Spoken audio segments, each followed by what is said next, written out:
Eh bien, salut à toutes et à tous, c'est Jackie328 et aujourd'hui on se retrouve pour une nouvelle vidéo.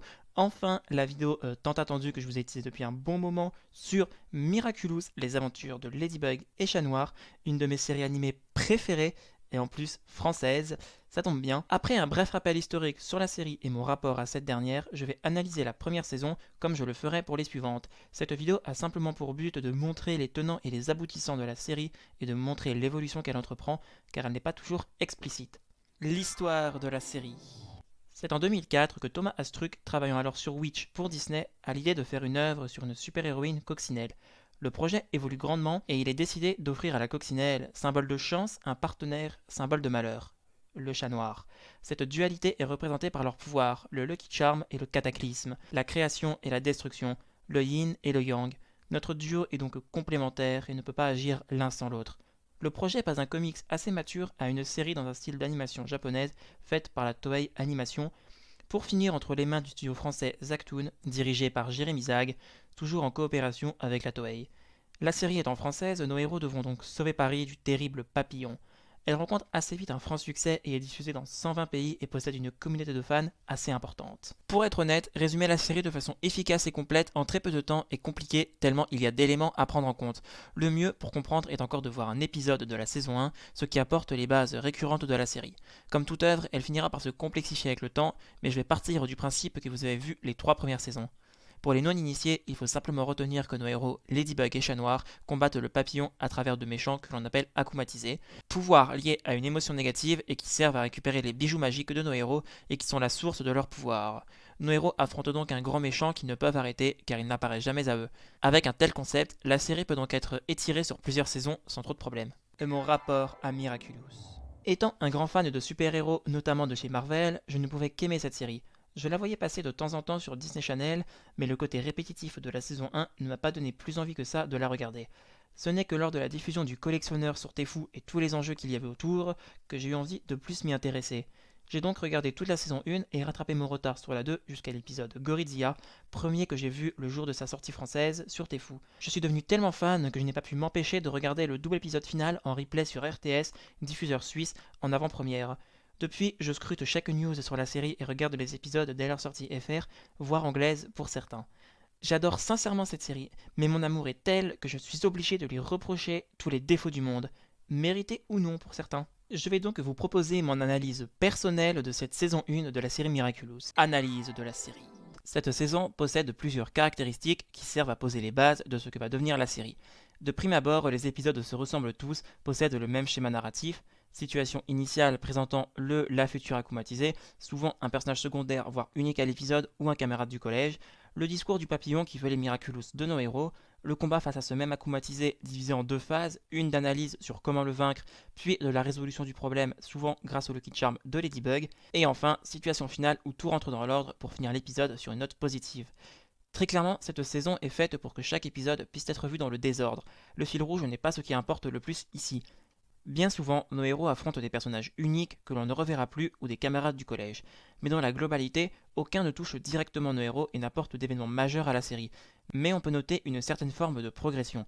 En effet, on remarque que dans la seconde douzaine d'épisodes, nous avons l'oncle de Marinette qui se fait akumatiser, Chloé Bourgeois, la peste de l'école, responsable de bon nombre de méchants, mais également les 3 épisodes qui auront droit à une suite en saison 3. Le gamer, Reflecta et la marionnettiste. Je ne compte pas Climatica. Mais il y a également les 3 derniers épisodes de la série, Princesse Fragrance, Jacadi et Volpina, qui apportent bon nombre d'éléments cachés qui ne seront réutilisés que dans la saison suivante, comme le fait que même sans costume ni pouvoir, Marinette reste Ladybug.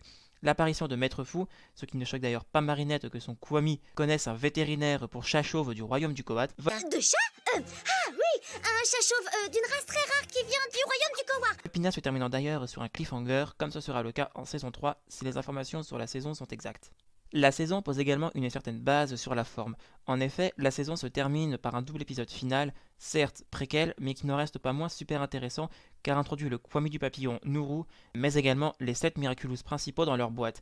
Jusqu'à présent, les 3 saisons ont eu droit à un double final, ce qui prouve encore une fois que cette saison est bien là pour poser des bases des différents scénarios, que ce soit de nos héros, leur vie civile et les différentes relations entre les personnages. Mais également l'intégration d'éléments très importants comme le très original carré amoureux, l'amour très obsessionnel de Marinette pour Adrien et la mise en danger des identités secrètes de nos héros. Oui, la série évolue lentement dans cette première partie, mais cela va très vite changer, et ce, dès le premier épisode de la saison 2. Mais cela, ça sera pour la prochaine fois. Conclusion.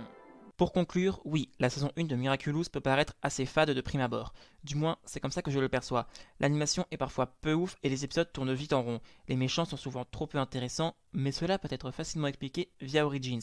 En effet, on comprend assez vite que le papillon a commencé sa quête des Miraculous que depuis le début de l'année scolaire. Il ne connaît donc pas Paris et ses habitants. Il saute sur la moindre émotion négative pour espérer trouver un allié d'une puissance rare comme Chloé ou Lila, qui seront des victimes récurrentes et intéressantes. On remarque dans Volpina qu'il existe d'autres Miraculous. Or, Papillon ne semble soit pas s'y intéresser, soit l'ignorer totalement. Encore une fois, scénario simple pour ne pas perdre le spectateur dès la saison 1. Mais on sème des graines de l'avenir. Cette saison pose selon moi un assez gros problème qui va prendre de l'ampleur par la suite. Si on se fie au dire des créateurs, il y a vraiment tout un pan caché de la série. Un scénario plus adulte, sombre et intéressant que juste nos héros qui combattent un mime. Mais la série est le cul entre deux chaises. À la fois, elle est faite pour les enfants, mais elle possède une immense fanbase plus adulte, qui rogne sur le moindre détail pour rendre l'univers plus crédible et réaliste. Oui, nos personnages font des choses que des collégiens ne font pas d'ordinaire. Marinette ayant une vie privée qui s'allonge en activité au fil des saisons. Il n'y a pas non plus d'évolution temporelle, la série se passant vraisemblablement toujours en septembre depuis au moins 2 mois, voire beaucoup plus. Les personnages adultes ou non ont un âge qui importe peu et bien souvent sont faits de clichés, comme la blonde qui est la peste du collège, la fille émo et très timide, le geek, etc., etc. En apprenant le background de Miraculous, je m'attendais à une attention aux détails digne du travail de Hirsch sur Gravity Falls. Mais non, il y a des faux raccords et des non-dits sans importance, toutes quelques failles dans l'histoire. Mais cela n'enlève rien à la richesse sans précédent de l'univers qui va continuer à être développé au fil des épisodes. Attention, je ne dis pas que le scénario est bancal et ne tient pas du tout la route, juste que ma première impression fut celle d'une série avec un point A, un point B et d'une histoire prévue de A à Z pour rejoindre ces deux points. Sauf que Miraculous évolue et va évoluer. Les éléments introduits à un instant T vont être importants et revenir, mais pas sous la forme initialement prévue. La série peut faire 4 saisons comme elle peut très bien en faire 7. Il est donc compliqué de faire une histoire des plus réalistes et crédibles, sans faille, avec cette information en tête. Mais bien évidemment, tout ceci n'est que du chipotage personnel, et ça n'enlève rien à l'amour que j'ai pour cette série, car oui, elle reste géniale malgré ses petits défauts. Voilà, c'était mon analyse sur cette saison 1 de Miraculous. J'espère en tout cas que mes propos vous auront intéressé, vous auront plu. Dites-moi en commentaire si vous êtes d'accord ou pas d'accord avec moi. Je prends toutes les critiques, positives comme négatives, tant que c'est constructif. En tout cas voilà, je compte refaire des vidéos sur Miraculous très prochainement, sans doute que j'en ferai une fois la saison 3 officiellement véritablement terminée, parce qu'il manque que 4-5 épisodes, et pour parler un petit peu de théories que j'aurai sur la saison 4, qu'est-ce qui pourrait se passer, ça pourrait être intéressant. Évidemment il y aura l'analyse de la saison 2 et de la saison 3, puis la saison 4 quand elle sortira, peut-être aussi de la 5, de la 6, on verra. Voilà. Prochainement, je pense qu'il va y avoir un nouveau concept qui va devenir récurrent sur la chaîne, je l'espère. Projet qui me tient à cœur, en espérant arriver à le concrétiser et à le sortir vite. C'était Jackie328. Tchuss les gens, et bye bye tout le monde. Allez, à plus tard.